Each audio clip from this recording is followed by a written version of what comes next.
The ultimate charge against the Freemasons is that they worship the devil. Scholars find the idea ludicrous. They build this conspiracy theory and they weave it together until it's a huge giant thing. The morning star is the planet Venus. In Latin, it's called Lucifer, which means literally light bearer, because it rises just before the sun comes. And so it is the bringer of the light. And what he meant is that it heralds the dawn and brings light to mankind. In other contexts, Lucifer is Satan, and away you go with that. Modern-day zealots even see signs of Taxil's devil in the layout of the streets of Washington, D.C. In the layout of Washington, you will find an image of an inverted five-pointed star. You're going to see two of the points sticking up. And away you go, you've got now a satanic image. And they believe that it was written into the design of Washington. I can look at the streets of Washington and also find a piggy and a horsey.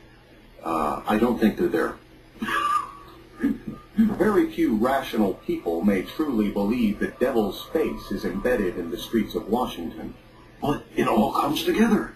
Those poor Masons, they're misled by the evil inner circle. I suspect these are the same people that send an email and say, did you hear about the poor woman who dried her pool on a microwave? The G in the center refers, the Freemasons say, to God, the grand architect of the universe. Hogwash. Masons trying to take over the world, the new world order, you know. Do they really think that people like George Washington and Benjamin Franklin were engaged in a conspiracy to take over the world?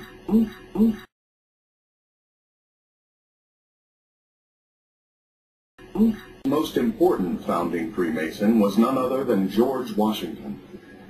The fact that Washington is a Freemason is of enormous significance. General Washington struggled to transform the ragtag Continental Army into a unified fighting force. Freemason lodges set up inside Army camps provided a place for discussion and the roots of the first truly American identity. One afternoon, Washington is at work in his quarters. Suddenly, something compels him to look up. Something either caused him to have a vision or believe he had a vision of an angel, a beautiful woman in white. And she came to him and she spoke to him and she tells him about not despairing, about the future of the country, about what she sees ahead. In a newspaper account of Washington's alleged encounter, the general described his awe-inspiring experience in vivid detail. Gradually, the surrounding atmosphere seemed as if it had become filled with sensations and grew luminous. Presently, I heard a voice say, "Son of the Republic, look and learn." The angelic figure showed Washington a three-dimensional image of the foreseeable future of America. Over the course of 170 years, his visitor reported that the United States will not only survive the revolution, but then be tested by a global war, from which his country would emerge as the leader of the free world. Could the power of this visitation have inspired Washington to reverse the desperation in Valley Forge and defeat the British? And they took it. President George Washington, a Freemason worshipful master, took a strong hand in designing the capital city that would bear his name. George Washington, he's intimately involved with his creation, the creation of this new capital city. Washington's deepest beliefs, starting with the Freemason president's insistence that the district be set on an exact 10-mile square. They knew how to cut stone so it would be as strong as possible if they put it across a level. They knew how to make arches. Very importantly, they knew how to make squares. How Washington was moved by his Masonic ideals to incorporate the 10-mile square as a symbol of the perfection of the city, the perfection of the United States government. The city was designed scientifically and geometrically. Why? To send a very important message. That unlike the old order, where the reliance was on religion mainly to govern the affairs, under the new order, the reliance is going to be mainly on reason, the scientific method, geometry to govern the affairs of the people. Freemasons America, in accordance with advanced Enlightenment ideas, would be bound by reason, not by faith. The top of the compass is the Capitol. One axis of the compass goes to the White House. The other one is from the Capitol to the Jefferson Memorial. And then the square is from the Lincoln Memorial to the White House, Lincoln to Jefferson.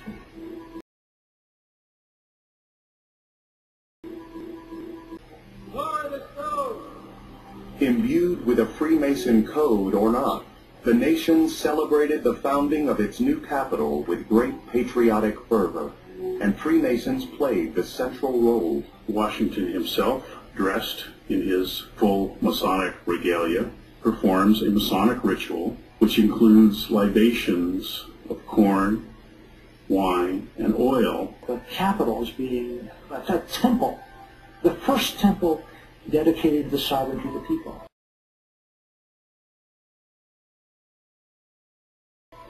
They're acting, in some ways, as sort of priests of this new nation.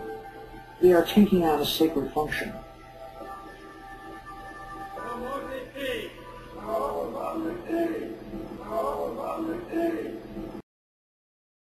Making the entire city one vast pagan altar, a tribute to a goddess.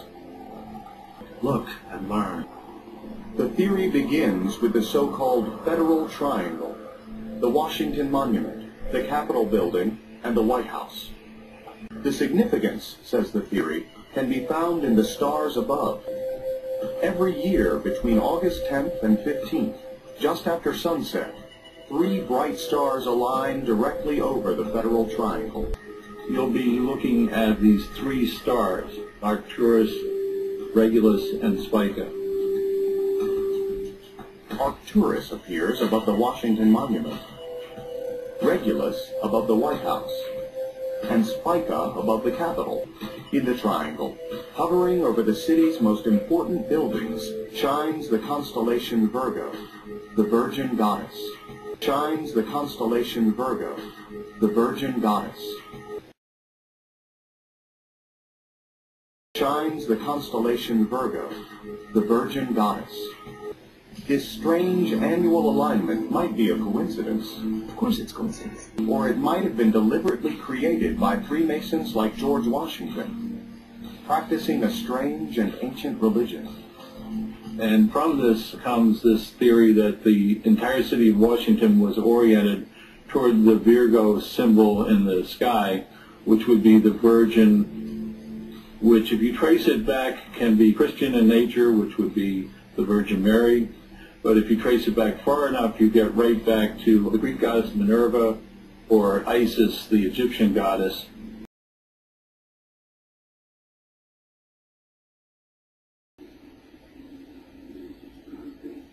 The idea of orienting your city to a goddess would be to seek to get the divine benevolence from that goddess. Son of the Republic, look and learn. It seems an absurd theory on the surface, but there is this enigmatic portrait of the first Freemason, President George Washington. Washington's son holds the central Freemason symbol of the compass. Washington, his wife, and his daughter clearly indicate 3 specific points on a map of Washington, D.C. A triangle. Location unknown. Freemason leader Albert Pike did call for a painting of constellations featuring Virgo to be placed on the ceiling of every Freemason lodge. And 19th century Masons did often reproduce images of Virgo tended by a master Mason, sometimes under her zodiac sign. In fact, the zodiac sign of Virgo is repeatedly in Washington. The district has a total of 53 zodiacs, more than any other capital city in the world, including this image of Virgo rising on the statue of James Garfield, President and Freemason. As with so many Freemason mysteries, the truth about Virgo may never be known with 100% certainty.